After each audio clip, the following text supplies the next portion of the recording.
a la primera hora de RAC 105 ens disposem a fer visita a una de les residències especials, sorprenents i exclusives que cada dia ens descobreix en Jordi Ramoneda a Ramoneda d'Estar per Casa. Avui anem a la casa d'Aaron Paul.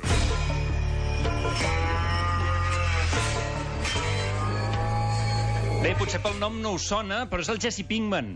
Home, de Breaking Bad. Sí, senyor, el també. jove. Si no heu vist Breaking Bad, com a mínim situareu que hi ha un senyor gran i un jove. Doncs ell és el jove. passa? Mita'l. Mira, sí, que ja sí. no és tan jove, també és veritat. No, ja és pare fins i tot Llavors ara. ja és un home. Ja és un home. També és el Todd Chávez de BoJack Horseman, per si heu vist la sèrie. Exacte. Bé, direu, aquest tio que ho peta bastant a la televisió haurà de viure a prop dels platós de Los Angeles, oi? Sí, home, seria el més còmode per ell. Doncs no, el tio va fer les maletes i se n'ha anat cap al seu poble natal a Idaho, a un estat al nord dels Estats Units amb molta naturalesa. Molt bé. El podem trobar un poble que es diu McCall, de només 2.000 habitants, i el tio s'ha fet una casa espectacular, fins i tot bucòlica, que està enmig de la naturalesa. Però és que allà el terreny és més barat, Jordi? Ah, Clar.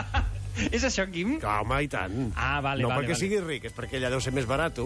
Si us haig de resumir com és, la casa ofereix 3 conceptes: fusta, pedres i veïns fantàstics. Ai, quina meravella. A veure, anem a pams. És la novel·la de J.K. Rowling. Sí, exacte.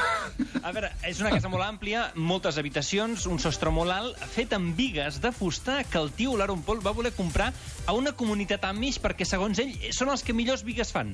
És veritat, són bons fusters? Oh, esclar, Sí? és que no tenen res més a fer tot el dia, tampoc, aquella gent. Clar, no, i ells no tenen ciment Portland. No, tot ben natural. El tema pedres... Ho tallen amb ganivets de cuina. Ah, sí? Sí. Ah, no ho sabia, això. Sí, tot ho fa molt, molt casolà. El tema pedres també és per 2 motius. I és que el tio té una obsessió amb les pedres. La llar de foc, per exemple, en té una sota de 13 tonelades. De 13 tones. Sí. Que hi ha gent pensant, ai, que no em puc posar una piscineta toi a la terrassa que em pesa massa. I l'animal aquest es posa una pedra així a casa. 13 tones de fet, mare de Déu. Sí, senyor. I a més es veu que ell sí que és col·leccionista de pedra, però es veu que li agraden molt i surt a donar una volta per allà a Idaho i les va agafant, se les posa a la butxaca i després se les va posant per les prestatgeries de casa. Molt bé. Que home, maco. tenen poders les pedres, no? Hi ha gent que hi creu molt amb la força de les pedres i si poso una pedra aquí em donarà bona sort, aquesta em traurà el mal de cap, que no vagi per aquí la cosa. Té la dona contentíssima, amb tanta pedra per casa. Detalls de la casa. No coneixem el número d'habitacions i lavabos, però l'habitació de convidats són 4 lliteres de matrimoni. Oh, que divertida! Què et sembla? Molt d'esplai, no? Trobo, Aaron Paul. Sí. Veniu, que tinc una casa de colònies dins de casa. Sí, sembla unes convivències. Per això. També. El detall que m'agrada molt és que al menjador tenen un balcó interior. Aquest concepte, què us sembla? Balcó interior. Què és això? Mira, això jo ho he vist a una pizzeria que malauradament ja han tancat en aquest barri. És veritat. Sí, senyor.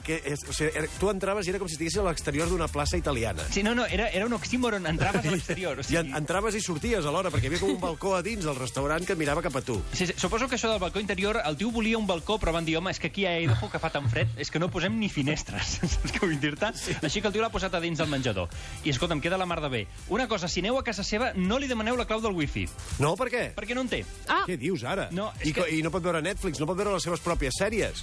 Bueno, o sigui, que no tingui internet, no ho sé, però wifi no en té. Saps? No vol estar tot el dia a l'Instagram, home. Aquest és molt bé. la naturalesa fora. Aquest està mirant a l'Instagram tot el dia. No, home, no. Bé, i ja per acabar us diré que té molt bons veïns, perquè allà al mig de la naturalesa on viuen, diuen que cada matí els visiten una família de cèrvols i a la nit una parella d'ossos. ai, mira. Sort que el balcó és interior. Sí, és el que t'anava a dir, perquè que en un dia no te'ls trobis dins de casa, els Clar, ossos. l'oso yogi. S'agafen confiances aquella gent i no te'ls treus de sobre.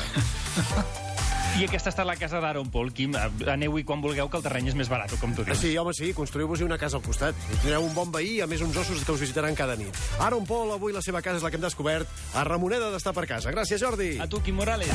La primera hora, amb Quim Morales. De 6 a 11 del matí, a RAC 105.